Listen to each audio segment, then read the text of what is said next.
The sacred art of improvisation. It began with a simple inspection. The Ashler's Promise, a mid-tier research vessel, docked at the United Terran Alliance orbital station for a routine joint systems diagnostic.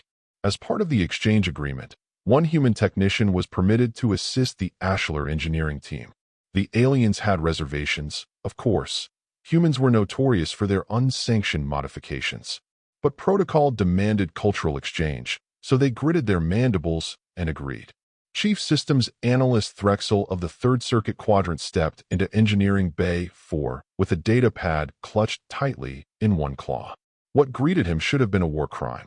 The control panel of the ship's Environmental Regulation Unit, normally a sleek, modular interface of polished alloy and fiber sin, was festooned with what Threxel could only describe as chaos. Duct tape held together two panels at odd angles. Wires of unknown provenance were twisted together and crammed into ports they didn't belong to. A knob from what appeared to be a culinary appliance protruded from the central interface. And in the middle of it all, sipping a cup of coffee and humming, sat the human. Smiling. "Hey there," they said. "You're just in time. I think I finally got it running." "By the coils of Thelium," Threxel muttered, voice glitching from shock. The human, technician Zoe Marquez, slapped the panel lovingly. "She may not look like much, but she runs smoother than a Gravian glide cycle now." Threxel reeled. This configuration violates every known protocol of interstellar repair code." "Yeah," Zoe grinned. "It's kind of the point." The other Ashler engineers gathered, chittering nervously as their visual sensors darted from the duct tape to the exposed wiring. One of them fainted when they saw Zoe had soldered a thermal regulator into the wrong orientation intentionally. "It draws less power that way," she explained, sipping coffee like she hadn't just defiled their sacred engineering texts. "I demand an explanation," Threxel said, shakily pointing his data pad at the panel. "This configuration is heresy." Zoe chuckled. "It's improvisation. You ever try running diagnostics with a busted core relay and a tight deadline?" "Yes," Threxel said. "We wait for authorized parts and certified personnel." Zoe shrugged. "We don't always have time for that. So we make it work." That phrase sent shivers down every alien spine in the room. Zoe didn't understand what the big deal was. Sure, she'd repurposed a food processor motor to get the ship's ventilation fans spinning more efficiently. And yes, she'd rerouted the power flow through an auxiliary circuit originally intended for emergency lighting. But it worked, better than it did before. Threxel and his team stood in stunned silence as Zoe flipped a few switches. The console purred. Systems that had long suffered from minor inefficiencies now hummed in eerie synchronicity. Airflow, power regulation, even waste recycling, all showed marked improvements. "This is unprecedented," Threxel whispered, as his pad displayed performance increases across the board. "Not really," Zoe replied. "Back on Earth, we call it duct tape engineering. Or sometimes chaos-based optimization." "There is no blueprint," Threxel said, horrified. "Nope. No protocol. Nah. No peer review." Zoe grinned.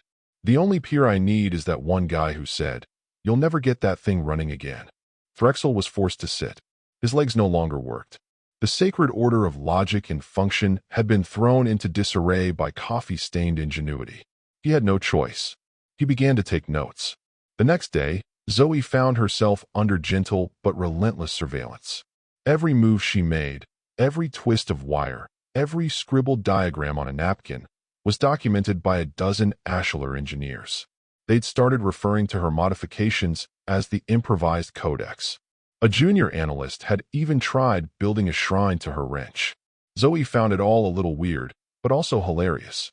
She gave a lecture, well, more of a rant, on part substitution theory, using an empty energy drink can, a fuse, and a spoon. The Ashler recorded it in reverent silence. One of them wept. "You're telling me," Threxel asked, "you used a fork as a heat sink?" "Yup," Zoe said. "It's stainless steel. Good enough in a pinch."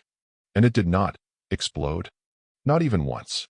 Zoe had never seen a being faint from philosophical dissonance before, but that made two now. That evening, Threxel sat alone in his quarters, rereading his notes with trembling claws. "Humans do not wait for permission," he wrote. "They tamper, they tinker, and they make the universe better." It was deeply disturbing. Word spread. Ashular High Command dispatched observers. A joint task force was formed. Zoe was politely requested to continue engaging in sacred chaos operations. She agreed, on the condition that someone brought her better coffee. As more systems were Zoe-fied, performance across the ship hit record levels. Fuel consumption dropped. Reaction times improved. Even the food synthesizers stopped producing weird-tasting nutrient paste and began generating passable mac and cheese. But the true horror came when Threxel attempted to replicate one of her modifications. Despite following Zoe's napkin sketch precisely, his version of the bypass coil weave overloaded and shorted half the cargo bay. "You can't replicate chaos," Zoe said with a smile. "It has to be felt, intuited. You gotta listen to the machine, you know?" Threxel did not know. He realized something far worse than procedural heresy had taken root. Humans had instinct for machines, an emotional logic. They coaxed, bullied, and sweet-talked their technology into miracles. And perhaps most terrifying of all, it obeyed. Zoe's little experiments became doctrine.